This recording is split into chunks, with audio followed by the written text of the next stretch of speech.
अबू इसहक रहमतुल्लाह अलैह फरमाते हैं कि एक शख्स अक्सर हमारी महफिल में आया करता था, मगर उसका चेहरा हमेशा छुपा रहता। एक मर्तबा मैंने उससे पूछा कि तुम अपने आधा चेहरा क्यों छुपाए रखते हो, उसकी क्या वजह है, मुझे इस राज से आगाह करो। उसने कहा कि अगर आप अमान अता फरमाएं तो मैं अपना मामला आपको बताता हूँ। मैंने कहा बताओ असल मामला क्या है। इजाजत मिलने पर उस शख्स ने अपनी दास्तान इबरत कुछ इस तरह से सुनाई कि मैं एक कफन चोर था और मैंने कई कब्रों से कफन चुराया। जब किसी भी नए कब्र के मुतालिक मुझे मालूम होता तो फौरन मैं वहां पहुंचकर उसका कफन चोरी कर लेता। एक मर्तबा एक पारसा औरत का इंतकाल हुआ और जब लोग उसको दफन करके चले गए, जब एक खबर मुझ तक पहुंची तो मैं रात को उस कब्रिस्तान में पहुंच गया और उस पारसा औरत की कब्र खोदना शुरू कर दी। जब मिट्टी हटाकर काफन की एक चादर निकाल ली और दूसरी चादर को खींचना चाहा तो अचानक उस औरत की बेजान जिस्म ने हरकत की और चादर को थाम लिया। मैंने कहा तुम्हारा क्या ख्याल है, क्या तुम मुझ पर गालिब आ जाओगी? ये हरगिज नहीं हो सकता। ऐ कहकर मैं घुटनों के बल पर बैठ गया और पूरी कुव्वत के साथ कफन खींचने लगा और उसी वक्त औरत ने एक जोरदार थप्पड़ मेरे चेहरे पर मारा। दर्द की शिद्दत से मैं बेकरार हो गया और मेरे चेहरे पर बहुत ही ज्यादा जलन होने लगी।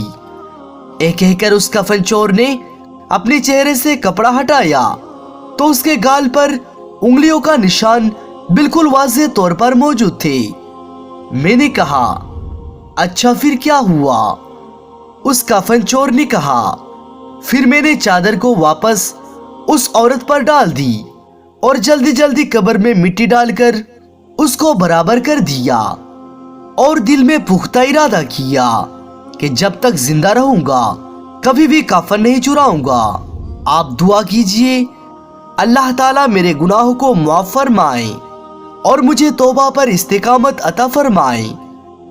हजरत सैयदना अबू इसहक रहमतुल्लाह अलैह फरमाते हैं कि मैंने उस कफन चोर का सारा वाकया लिखकर एक दूसरे बुजुर्ग के पास भेजा तो उन्होंने एक जवाब में लिखकर भेजा कि तेरे भला हो, उससे पूछो जो मुसलमान किबला रुख दफनाए गए क्या सबके चेहरा किबला के सिमती था या किबले से फिरे हुए चेहरे भी देखे। फिर मैंने उस कफन चोर से जब ये सवाल किया तो उसने कहा कि मैंने जिन लोगों की कफन चुराई उनमें से अक्सर लोगों के चेहरे किबले से फिर चुके थे।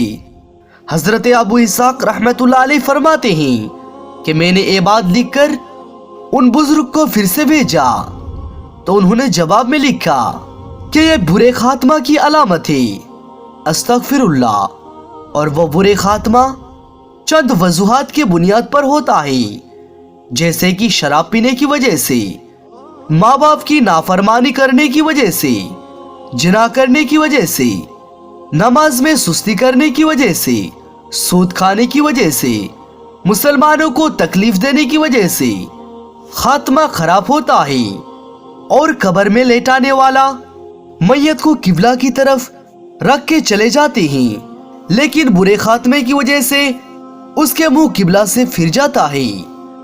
आखिर में अल्लाह ताला से दुआ है कि या परवरदिगार आलम तू हमें इन कामों से रोक ले और हमें पक्का सच्चा मुसलमान बना दे ताकि हमारे मुंह कब्र में भी किबला की तरफ ही रहे।